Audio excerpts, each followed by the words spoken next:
Hi, my name is Olaoluwa Darami, and it's so good to have you here once again, Aremo. Thank you so much. So today we'll be asking you what inspired Gílọlá Arómirẹ Ògìdán. Like, what is the reason? What was the reason you started the manuscript in the first place, and why do you plan to actually publish the book? Well, as a creative, generally, one of the guiding lights for my voice has always been to tell the stories of the marginalized, to discuss the under-discussed, or those at the lower side of the pyramid. So, and when you look at the lower side of the pyramid, one thing that is prevalent there is abuse. If you want to see the other side of a poor man, give him power. If you want to see the other side of a poor man, give him money.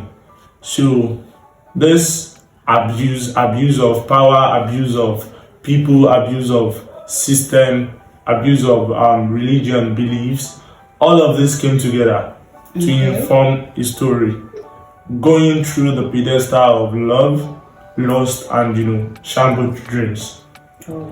So Gílọlá Arómirẹ Ògìdán is more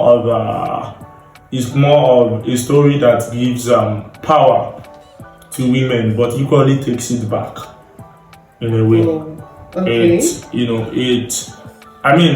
Arómirẹ Ògìdán herself is obviously a lady, so the book gives power to women, but it equally takes it back. And maybe it is not the book itself, maybe it is not my duty as a creative to give power to a certain set of individuals or a certain character. The power has always been there naturally, but you have the powers, but it's another thing to know how to use that power effectively. And if you end up not knowing how to use those power effectively, another set of people would come around, manipulate that power, and they would blame you for it at the end of the day. So in Gílọlá Arómirẹ Ògìdán, the powerful ones are the powerful ones, and the powerful ones are equally the victims of their own powers.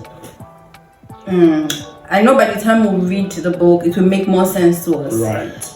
That's good, and thank you for still continuing to be the woman's person. Well, that is who you are. So it's so good to have you around. Hope to see you some other time.